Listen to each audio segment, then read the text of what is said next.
नमस्कार साथियों, नमस्कार दोस्तों। कैसे हैं आप मेरे सभी साथी?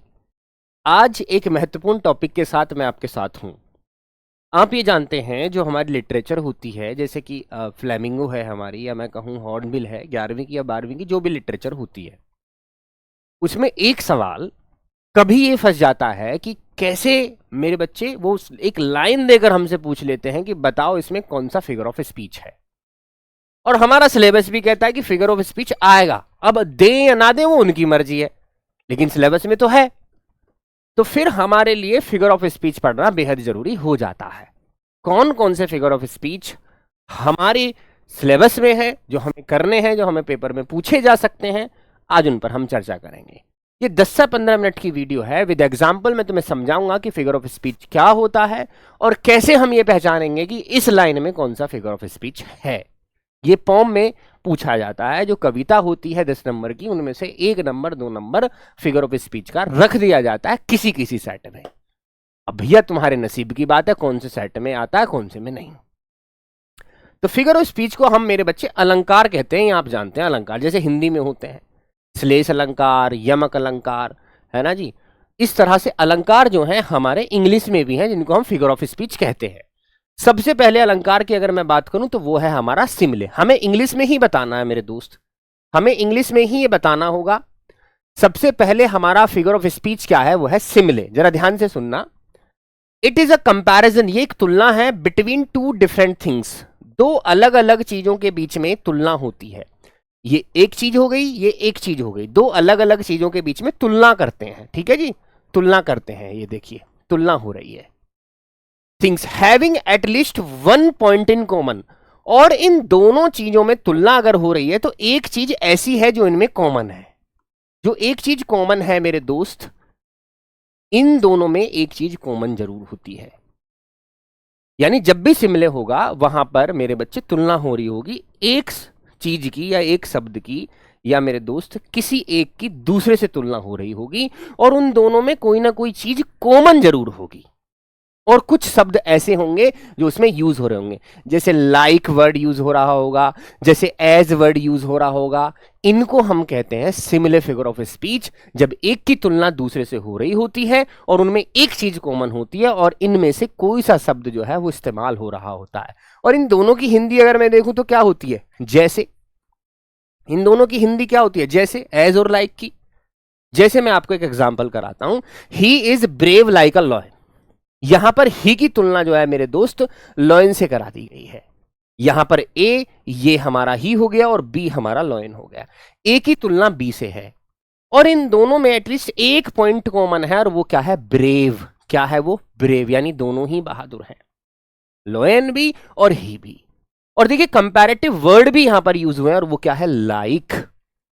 यानी वह लॉयन के जैसा बहादुर है। वो लोयन के जैसा बहादुर है, यानी जैसे लोयन बहादुर है ऐसे ही वो भी बहादुर है। तो आप देख रहे हैं बेटा, एज और लाइक वाला जो वर्ड है ये जरूर यूज होता है जब हम सिमिलर फिगर ऑफ स्पीच पढ़ रहे होते हैं। तो she is as beautiful as flower. वह इतनी सुंदर है जितना फूल। यानी यहां पर शी की जो कंपैरिजन है वो फ्लावर से की गई है और उनको ब्यूटीफुल बनाया गया। दोनों में कॉमन पॉइंट है ब्यूटीफुल, और वर्ड कौन सा यूज हुआ है, एज का। वह इतनी सुंदर है जैसा कि कोई फूल। ठीक है, फूल के बराबर सुंदर है, फूल की तुलना में वो सुंदर है। Delhi is as big as any other city. Delhi को यहां पर कंपैरिजन किया गया है अदर सिटी से, और वर्ड क्या यूज हुए हैं, एज। और कॉमन चीज क्या है इनकी, बिग। यानी दिल्ली भी इतनी बड़ी है, अदर सिटी भी इतनी बड़ी है। I wandered lonely as a cloud. मैं जो है घूमता हूं, वंडर्ड का मतलब घूमना, क्लाउड के जैसे, बादलों के जैसे मैं घूमता हूं, है ना। तो यहां पर आई का कंपैरिजन क्लाउड से किया गया है मेरे दोस्त। इनमें एक चीज कॉमन है, लॉनली। ये भी अकेला घूमता है, ये भी अकेला घूमता है, और कंपैरिजन वाला वर्ड भी यहां मौजूद है, एज। अब एक एग्जांपल मैं तुम्हें देता हूं। मानो मैं कहूं life is like, life is like a robot. Life जो है वो रोबोट के जैसी है, life is like a robot. यानी लाइफ में और रोबोट में कंपैरिजन किया गया मेरे दोस्त, और इन दोनों में एक चीज कॉमन कर दी गई, जो लाइफ में है वही रोबोट में है। Life is like a robot. ठीक है, लाइक वाला वर्ड, एज वाला वर्ड जरूर तुम्हें मिलेगा जो सिमिले फिगर ऑफ स्पीच में कंसिडर किया जाएगा। ठीक है, चलिए दूसरा फिगर ऑफ स्पीच तुमसे पूछा जा सकता है, वो है मेटाफर। देखिए, पढ़ने में विश्वास करिए, रटने में विश्वास मत करिए। अगर तुम्हें फिगर ऑफ स्पीच समझ आ गए तो तभी तो तुम 1-2 नंबर का कर पाओगे जो पूछा जाता है पोइट्री में, नहीं तो कैसे समझ पाओगे। मेटाफर मेरे बच्चे कहता है कि a figure of speech in which an expression is used to refer to something that makes the comparison as if it was literally true.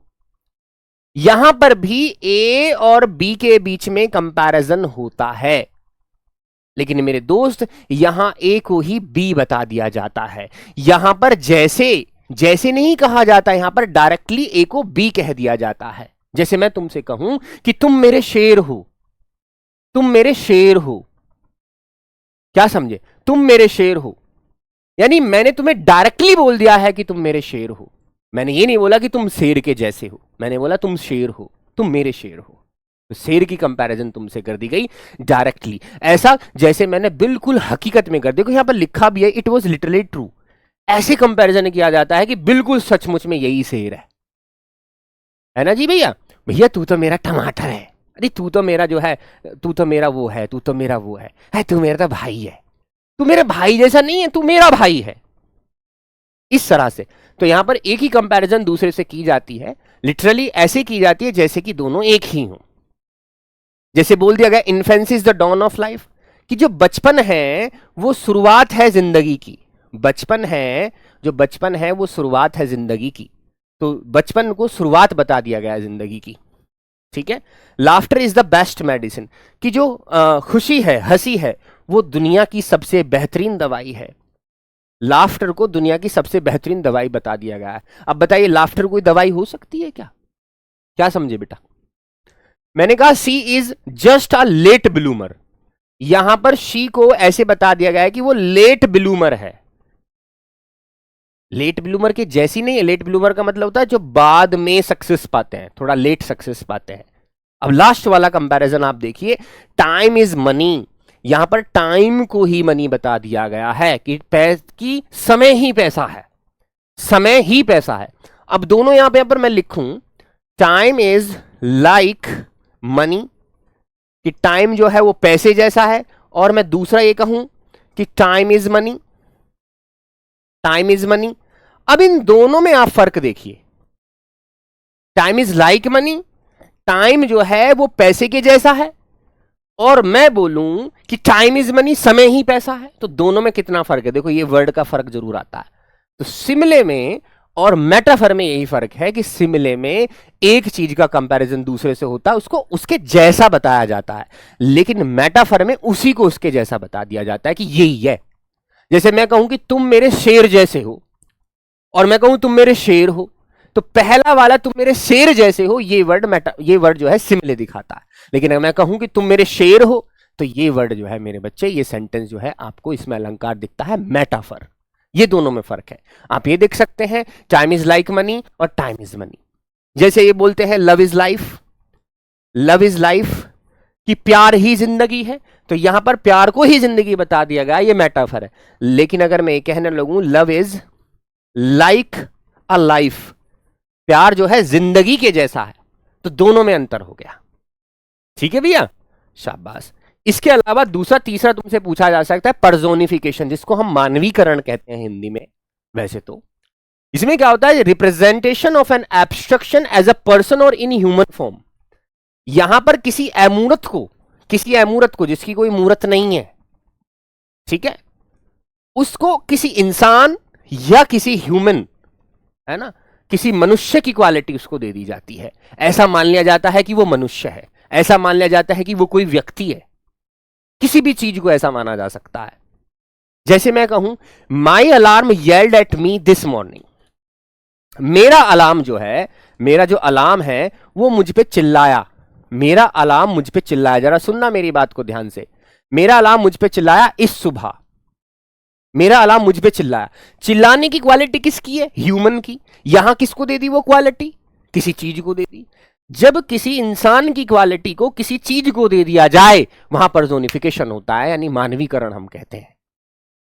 इंसान की क्वालिटी चीजें जो है वो कर रही हैं, तो क्या होता है मेरे बच्चे, वहां पर पर्सोनिफिकेशन होता है। अब देखिए, my phone is not cooperating with me today, मेरा फोन आज मेरे साथ कोऑपरेट, सहयोग नहीं कर रहा है। ये सहयोग करने की क्वालिटी किसकी है, इंसान की। इंसान ही तो सहयोग करेंगे, लेकिन ये क्वालिटी दे दी गई किसको, फोन को, कि मेरा फोन जो है वो सहयोग नहीं कर रहा है। तो जब इंसान की क्वालिटी फोन को दे दी गई है तो ये पर्सोनिफिकेशन हुआ। आई लाइक ऑनियंस, मुझे ऑनियंस पसंद है, ठीक है, but they don't like me, लेकिन वो मुझे पसंद नहीं करती। भैया पसंद करने की क्वालिटी किसकी है, इंसानों की। अब तुम क्या कह रहे हो कि प्याज तुम्हें पसंद करे but they don't like me, तो प्याज को इंसान की क्वालिटी दे दी गई और वो है क्या करना, पसंद करने की क्वालिटी। तो यहां पर भी पर्सोनिफिकेशन हुआ। Computer works very hard, computer बहुत कठिन मेहनत करता है। कठिन मेहनत करने का काम किसका है, इंसान का। दे किसको दी क्वालिटी, कंप्यूटर को। तो कंप्यूटर कठिन मेहनत करता है, इस सेंटेंस में भी पर्सोनिफिकेशन, मानवीकरण, फिगर ऑफ स्पीच माना जाएगा। बहुत सही मेरे दोस्त। तो तीन अभी मैंने तुम्हें बताया, तो सिमिले, दूसरा बताया मैंने आपको मेटाफर, और तीसरा है पर्सोनिफिकेशन, मानवीकरण। पहले में एक को दूसरे के जैसा बताया जाता है और दूसरे वाले में मेटाफर में उस चीज को ही उसे बता दिया जाता है, और तीसरे में किसी इंसान की क्वालिटी किसी चीज को दे दी जाती है। ठीक है। अब जैसे मैं कहने लगूं my bike talks to me, मेरी बाइक मुझसे बात करती है। भैया तेरी बाइक तुझसे बात कैसे कर लेगी, प्यार मोहब्बत में कह देते हैं हाँ मेरी बाइक है, मुझसे बात करे, बता दे मुझे कि मुझे ये बीमारी है। तो यहां पर बात करने की क्वालिटी इंसान की है, लेकिन दे किसको दी, बाइक को। तो इस वाले सेंटेंस में पर्सोनिफिकेशन, फिगर ऑफ स्पीच होगा। शाबाश। नेक्स्ट देख लेते हैं अपस्ट्रफी। अपस्ट्रफी में मेरे बच्चा क्या होता है, आइए सुन लेते हैं। बहुत तगड़े तगड़े लेवल की चीज है ये, फिगर ऑफ स्पीच भी बहुत तगड़े लेवल की चीज है। Apostrophe is a figure of speech in which a speaker directly addresses someone or something that is not present or cannot respond in reality. Apostrophe में वो फिगर ऑफ स्पीच आता है मेरे बच्चे, ये वो फिगर ऑफ स्पीच है जिसमें जो स्पीकर होता है डायरेक्टली एड्रेस करता है, यानी डायरेक्टली किसी से बात करता है, और वो ऐसे बात करता है जैसे सामने वाला उसको रिप्लाई दे देगा। ये सामने वाला हाँ प्रेजेंट है, ऐसे रिप्लाई करता है। उससे ये उम्मीद होती है कि सामने वाला जो है मुझे रिप्लाई दे देगा, जबकि वह मौजूद ही नहीं है, वो मौजूद होने लायक भी नहीं है। ऐसी कंडीशन में हम मेरे बच्चे हम अपस्ट्रोफी फिगर ऑफ स्पीच रखते हैं। एग्जांपल से समझते हैं। O death why are you so cruel, speaker कह रहा है कि ओ डेथ, अरे मृत्यु तुम कितनी क्रूअल हो। तो डेथ से वो ऐसे बात कर रहा है जैसे डेथ उसकी बात सुन रही है और उसकी बात का रिप्लाई करेगी, लेकिन हकीकत में ऐसा नहीं है। हकीकत में वो डेथ प्रेजेंट ही नहीं है, वो रिप्लाई नहीं कर सकती। O death you are so cruel, तुम कितनी निर्दयी हो डेथ। यहां पर डेथ से बात कर रहा है वो। Come on phone give me a ring, चलो मेरे फोन मुझे एक रिंग दो। तो हम फोन से ऐसे बात कर रहे हैं जैसे फोन हमें रिप्लाई करेगा। तो यहां भी अपस्ट्रफी है। 7 you are my lucky number, कोई 7 नंबर लिखा हो, इसे कह रहे हैं 7 you are my lucky number. अब ये 7 जो है आपको रियलिटी में थोड़ी है, ये प्रेजेंट थोड़ी है, ये तुम्हें रेस्पॉन्ड थोड़ी कर सकता है। तो जब हम किसी चीज से ऐसे बात कर रहे हो कि वो मेरे बच्चे ऐसा मान रहे हो कि वो हमें रेस्पॉन्ड करेगी, जबकि वो रेस्पॉन्ड करने लायक नहीं है, जबकि वहां उपस्थित ही नहीं है, तो वो अपस्ट्रफी फिगर ऑफ स्पीच होता है। हेवन हेल्प मी, स्वर्ग मेरी मदद करो, हेल्प अस हमारी मदद करो, हेवन। तो स्वर्ग से तुम मदद करा रहे हो, स्वर्ग है या नहीं है तो हमें भी नहीं पता आज तक भी। और 11th में तो ये भी कह दिया गया था कि मेरा बचपन कब चला गया, उसने बताया था क्या, कब तो नहीं चला गया, व्हेन आई नो दैट, जब मुझे ये पता चला, when I came to know कि हेवन और hell are not present in geography, geography में प्रेजेंट ही नहीं है। तो हेवन हेल्प अस, स्वर्ग हमारी मदद करो। तो स्वर्ग कोई सुन रहा है जो तेरी मदद करेगा। ठीक है भाई, शाबाश। इस तरह से अपस्ट्रफी फिगर ऑफ स्पीच होता है। हम बात कर रहे होते हैं और स्पीकर एड्रेस कर रहा होता है किसी चीज को, किसी को एड्रेस कर रहा होता है जैसे वो प्रेजेंट वहां पर हो और वो रेस्पॉन्ड करे रियलिटी में, लेकिन ऐसा नहीं होता। नेक्स्ट देख लेते हैं। नेक्स्ट है हमारा ऑक्सीमोरोन। ऑक्सीमोरोन मुझे अच्छा लगता है क्योंकि इसमें एक दूसरे के ऑपोजिट वर्ड वहां लिखे होते हैं। It is a combination of two words with opposite meaning. यहां पर ए और बी का कॉम्बो होता है और ये दोनों ही एक दूसरे के ऑपोजिट होते हैं, ये दोनों ही एक दूसरे के विरोध में होते हैं। देखते ही पता लग जाता है कि हाँ भाई ये ऑक्सीमोरोन फिगर ऑफ स्पीच है। मैं कहूं life is a bitter sweet. अब देखिए बिटर और स्वीट, ए और बी, आप ये दोनों देखिए। बिटर का मतलब क्या होता है? कड़वा, है ना जी। और स्वीट का मतलब क्या होता है? मीठा। अब मीठा और कड़वा आपस में एक दूसरे के ऑपोजिट है, ये ऑक्सीमोरोन है। तो जहां दो ऑपोजिट वर्ड एक साथ बैठे हों वहां ऑक्सीमोरोन होता है मेरे भाई figure of speech. Clearly misunderstood. Clearly misunderstood, clearly मतलब साफ तरीके से, मिसअंडरस्टूड का मतलब समझ नहीं आया, है ना। मिसअंडरस्टूड और क्लियरली आपस में क्या है मेरे दूसरे, एक दूसरे के ऑपोजिट है। Bitter sweet, only choice. अब देखिए ओनली चॉइस या मैं कहूं only option, you have an only option. अब देखिए ऑप्शन भी कह रहे हो और ओनली भी कह रहे हो। ऑप्शन का मतलब होता है विकल्प है ना, और ओनली का मतलब होता है केवल। तो मेरे बच्चा जब विकल्प है तो ओनली कैसे हो गया? तो ओनली चॉइस और ओनली ऑप्शन कभी हो ही नहीं सकता। ये दोनों एक दूसरे के क्या है? ऑक्सीमोरोन है, ऑपोजिट है ना जी। तो दो वर्ड अगर आपस में लिखे हुए हैं एक जगह पर और दोनों अलग अलग अर्थ के हैं, एक कुछ कह रहा है तो एक उसके ऑपोजिट कह रहा है, तो वहां पर ऑक्सीमोरोन फिगर ऑफ स्पीच होता है। नेक्स्ट देखते हैं ओनोमोटोफिया। ओनोमोटोफिया जुड़ा हुआ है ध्वनि से, यानी आवाज से, ये साउंड से जुड़ा हुआ मेरे भाई फिगर ऑफ स्पीच है। It consists of using a word similar to the sound. Similar to the sound यानी आवाज से जुड़ा। यहां पर क्या होता है, हम किसी आवाज से ही पहचान लेते हैं उस बंदे को या उस चीज को, सिर्फ आवाज से। ओनोमोटोफिया जुड़ा हुआ है साउंड से। I just heard the meow of cat. अगर मैं तुमसे सिर्फ मियाऊ कह दूं तो मियाऊ से जुड़ा हुआ जो जानवर है उसे तुम पहचान जाओगे। तो साउंड से जुड़ा हुआ वर्ड है मियाऊ। तो मियाऊ वाला अगर यहां पर आया है, ध्वनि से रिलेटेड अगर वर्ड आया है, तो ये ओनोमोटोफिया फिगर ऑफ स्पीच होगा। द लार्ज ओक सेड बो बो बो वो।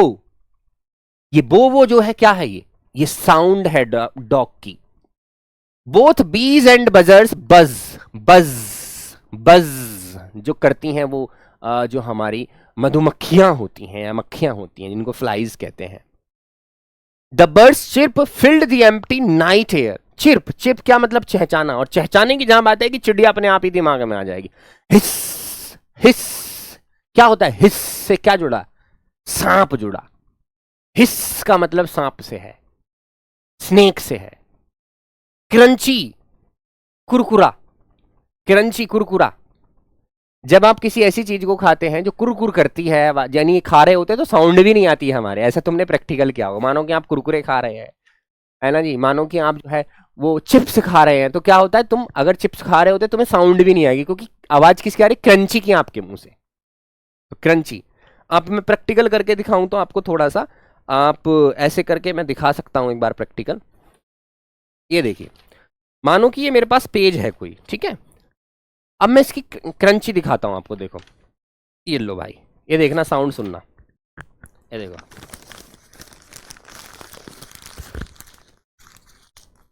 है ना, सुनने हो साउंड? ये देखो, क्रंच की साउंड आती है ना। शाबाश। नेक्स्ट हम देखते हैं, नेक्स्ट है हमारा हाइपरबोले। सबसे खतरनाक यही है, सबसे बढ़िया यही है, और सबसे ज्यादा पेपर में पूछा जाने वाला भी यही है। या तो सिमले पूछा जाएगा, या हाइपरबोले, या फिर मेरे बच्चे पूछा जाएगा आपसे मेटाफर। ये एक लास्ट में और है, उसको मैं बताऊंगा alliteration. Here things are described as more or less, better or worse than they are. यानी यहां पर किसी एक चीज को या तो जितनी बुरी है उससे ज्यादा बुरा बता दिया जाएगा उसे, या जितनी अच्छी है उससे ज्यादा ही अच्छा बता दिया जाएगा। यानी किसी भी चीज को बड़ा चढ़ाकर बताना, चाहे वो अच्छे के सेंस में हो या बुरे के सेंस में हो, किसी भी चीज को बड़ा चढ़ाकर बता देना, इतना वो है नहीं जितना उसको बताया जा रहा है। जैसे अब एक गाना है, जानी ने रो रो कर समुंदर भर दिए हैं, अरे कहीं आफत आ गई, कैसे करेगा, आंखन में नल लगा ली तूने सरकारी, समरसीबल लगा लिया, क्या कर लिया तूने, समुंदर ही भर दिए। जानी ने रो रो कर समुंदर भर दिए। अब ये लाइन आप देखोगे तो इस लाइन में आपको क्या दिख रहा होगा, इस लाइन में ये दिख रहा होगा कि भाई जानी ने रो रो कर समुंदर भर दिया, रो रो कर समुंदर तो भर ही नहीं सकता। इसका मतलब यहां पर बड़ा चढ़ाकर बात बताई गई है। तुम जो कह दो तो चांद तारों को तोड़ लाऊंगा मैं। ओ भैया, ओ महाराज, हमें पृथ्वी पर रहने देखियो, कहा कुछ चांद तारे यहां लावे तोड़ के, यहां आदमी ने रहने को जगह ना, तो चांद तारे उड़ लिया तोड़ के, समझे? तो ये क्या है, ये सब बड़ा चढ़ाकर बताया जाता है। चल ले चलें तुझे तारों के शहर में, धरती पे दुनिया प्यार न करने दी। ओ भैया, यहीं पे लौट ले, कोई जरूरी तुम वहीं जाकर रह। ये सारी जितने भी तुम गाने देखोगे, तारीफ में जो तुम देख रहे होगे ना मेरे दोस्त, ये सब के सब बढ़ा चढ़ाकर बताए जाते हैं। ऐसा हकीकत में नहीं होता है ना। हाँ, ऐसे बहुत से गाने हैं जिसमें कहते हैं तुम जो जुल्फे गिरा दो तो शाम हो जाए, ऐसा कुछ है ना। तो बहुत सारे गाने, अरे तेरी जुल्फ हो गई, कहीं बादल हो गए, क्या है, कैसे करके रहेगा महाराज, है ना। प्यार मोहब्बत में तू इतना पागल हो गया कि तू कुछ भी कहे जा रहा है। तो हाइपरबले गानों में बहुत काम में आता है। हाइपरबले और भी गाने बहुत सारे होंगे, कमेंट करके मुझे जरूर बताना कि ऐसा तुम्हें कौन सा गाना नजर आता है जिसमें हाइपरबले दिखाई पड़ता है। अब देखिए, the waves in the ocean rose mountains high.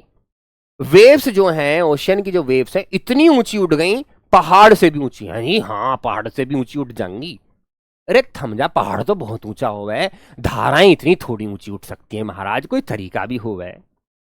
C wept ocean of tears, वो इतनी रोई मेरे बच्चे, है ना। ओशियंस जो है, ओशियंस के बराबर रोई, वो समुद्र की बराबर वो रोई हो, नली लगा रखे बिल्कुल आंखन में।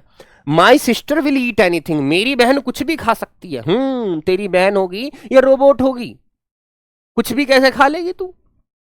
अभी तेरी बहन जो है गोबर कैसे खा लेगी, तेरी बहन जो है कांच कैसे खा लेगी, रोड़ी बदरपुर कैसे खा लेगी। तो ये वाली बात कहना भी, my sister will eat anything, मेरी बहन कुछ भी खा सकती है। और उससे कहो कि भैया मिट्टी खा ले, ना ना ना, मिट्टी ना खाती। फिर ये सेंटेंस बोला ही क्यों था कि कुछ भी खा लेगी। That house is older than the dinosaur, ये घर इतना पुराना है जितने डायनासोर। ओ, डायनासोर के फूफाई तो बना के गए तेरे घर को। हाउस को इतना पुराना बताया गया है, डायनासोर की उम्र का बताया गया। और भैया, अवर डॉटर इज लिटिल एंजल, हमारी छोटी बेटी एक छोटा, हमारी छोटी बेटी जो है वो छोटा एंजल है, दूत है वो। ओ, तेरी बेटी होगी एंजल, और तो काय की बेटी ना, ना समझे, है ना जी। तो इस तरह से यहां पर क्या किया गया है, कोई भी चीज है या तो वो कम है तो उसको और ज्यादा कम बताया जाएगा, या ज्यादा है तो और ज्यादा, यानी उसकी तारीफ हमेशा झूठी ही की जाएगी, चाहे अच्छाई में हो या बुराई में हो। ऐसी सेंटेंसेस में अतिशयोक्ति अलंकार, हाइपरबले हम बोलते हैं। हिंट मैंने तुम्हें दे दिया, तुम जो कह दो तो चांद तारों को तोड़ लाऊंगा मैं, या तुमने कह दिया चल ले चले तुझे तारों के शहर में, धरती पे ये दुनिया प्यार ना करने देगी, या जानी ने रो रो कर समुंदर भर दिए। समझे?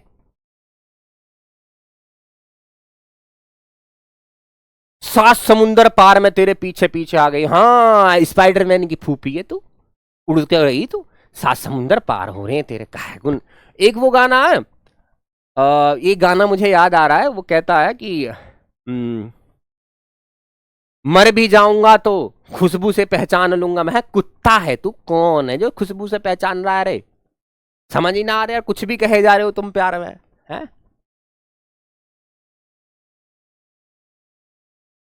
ऐसे गाना है बहुत सारे। अब ये सबसे लास्ट होता है हमारा एलिट्रेशन। एलिट्रेशन, इसमें रिपीटेशन होता है, रिपीटेशन ऑफ साउंड होता है इसमें, ये सबसे ज्यादा पूछा जाता है कि when two or more nearby words begin with the same consonant sound it is called alliteration। अगर कोई वर्ड है ना, कोई टू वर्ड्स हैं, है ना, दो वर्ड्स हैं, या मेरे बच्चे आसपास के भी वर्ड्स हैं, यहां नहीं है तो यहां भी हो सकते हैं, आसपास के वर्ड्स भी हैं, और उनमें सेम साउंड दिखाई पड़ती है, सेम साउंड, सेम जैसी आवाज आ रही है, उसमें सैसे की आवाज आ रही है, जय जय की आवाज आ रही है, टे की आवाज आ रही है। तुमने वो सुना होगा, चंदू के चाचा ने चंदू की चाची को चांदनी चौक में चांदी की चम्मच से चटनी चटाई, चे चे के सारे ही जो है अक्षर जो है इसमें आ गए हैं, है ना। चारू चंद की चंचल किरणें खेल रही जलथल में, तो ये वर्ड आपने जरूर सुने होंगे। चंदू के चाचा ने चंदू की चाची को चांदनी चौक में चांदी की चम्मच से चटनी चटाई। हाँ, पीतल की पतीली में पका पपीता, ऐसे करके। तो Peter Piper picked a pack of pickled papers. अब हम देखिए क्या रिपीट हुआ है हमारा, P P P P P P P P P P repeat हो रही है, यानी एक साउंड रिपीट हो रही है कॉन्सोनेंट की, और वो है पी। तो यहां पर एलिट्रेशन फिगर ऑफ स्पीच होगा। सी सेल्स बाय द सी शोर। अब यहां देखें S S S S S S repeat हो रहा है, दैट इज ऑल्सो एलिट्रेशन। बजी बिजी बीज बज्ड, तो बी की साउंड रिपीट हो रही है। Deep darkness covered the desert. अब देखिए डीप डार्कनेस, डी डी की आवाज रिपीट हो रही है। Brave boys brought bright balloons, यहां पर बै की साउंड रिपीट हो रही है। तो जब साउंड रिपीट हो कॉन्सोनेंट की, बै की साउंड रिपीट है, डे की साउंड रिपीट है, बै की साउंड फिर से रिपीट है, से की साउंड रिपीट है, या पै की साउंड रिपीट है, तो मेरे बच्चे इस रिपीटेशन को, रिपीटेशन ऑफ क्या, repetition of sound, consonant of sound, यानी कॉन्सोनेंट की आवाज जो है रिपीट हो रही है, तो वहां हम अलिट्रेशन फिगर ऑफ स्पीच रखते हैं। अब कमेंट करके मुझे एक बात जरूर बताना कि हाइपरबले का तुम्हें कौन सा एग्जाम्पल लगता है। हाइपरबले का कोई गाना जरूर लिख के दिखाना, वो गाने की लाइंस जरूर लिख के लिखाना मेरे दोस्त, है ना, कमेंट सेक्शन में जब मैं चला जाऊं। तो ये सारे फिगर ऑफ स्पीच मुझे डिस्कस करने थे जरूर, क्योंकि पोइट्री में 2 नंबर का 1 नंबर का कभी ना कभी पूछ लिया जाता है, और वहां इंसान अगर 95 98 99 नंबर ला रहा है तो फिर 1 नंबर कटना तय है। तो क्यों ना 1 नंबर ये 15-20 मिनट में हम तय कर लें। चलिए मिलते हैं, नमस्कार, जय हिंद, बाय बाय, ख्याल रखना, लव यू, टेक केयर।